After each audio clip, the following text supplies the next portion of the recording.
विक्रम और बेताल की अगली कहानी। मरा क्यों। किसी जमाने में अंदेश में यशकेतु नाम का राजा था। उसके दीर्घदर्शी नाम का बड़ा ही चतुर दीवान था। राजा बड़ा विलासी था। राज्य का सारा बोझ दीवान पर डालकर वह भोग विलास में पड़ गया।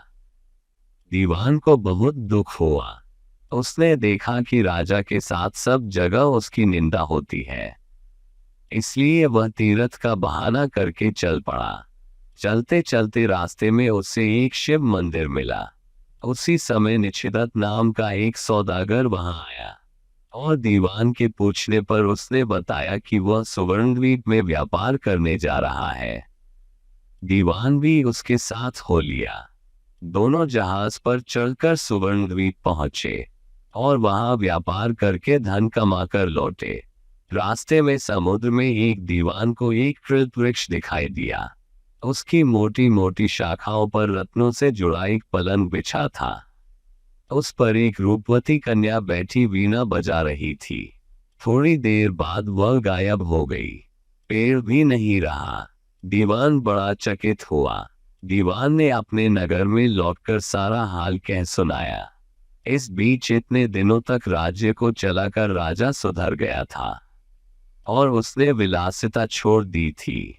दीवान की कहानी सुनकर राजा उस सुंदरी को पाने के लिए बेचैन हो उठा और राज्य का सारा काम दीवान पर सौंपकर तपस्वी का भेष बनाकर वहीं पहुंचा।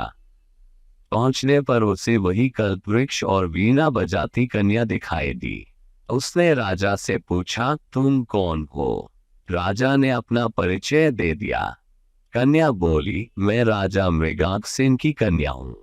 मृगांकवती मेरा नाम है। मेरे पिता मुझे छोड़कर न जाने कहाँ चले गए। राजा ने उसके साथ विवाह कर लिया। कन्या ने ये शर्त रखी कि वह हर महीने के शुक्ल पक्ष और कृष्ण पक्ष की चतुर्दशी और अष्टमी को कहीं जाया करेगी और राजा उसे रोकेगा नहीं। राजा ने ये शर्त मान ली। इसके बाद कृष्ण पक्ष की चतुर्दशी आई तो राजा से पूछकर मृगांकवती वहां से चली। राजा भी चुपचाप पीछे पीछे चल दिया।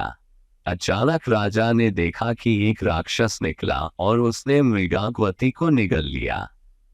राजा को बड़ा गुस्सा आया और उसने राक्षस का सिर काट डाला। मृगांकवती उसके पेट से जीवित निकल आई।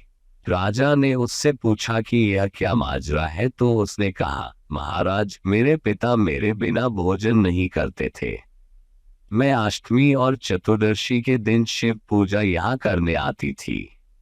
एक दिन पूजा में मुझे बहुत देर हो गई। पिता को भूखा रहना पड़ा।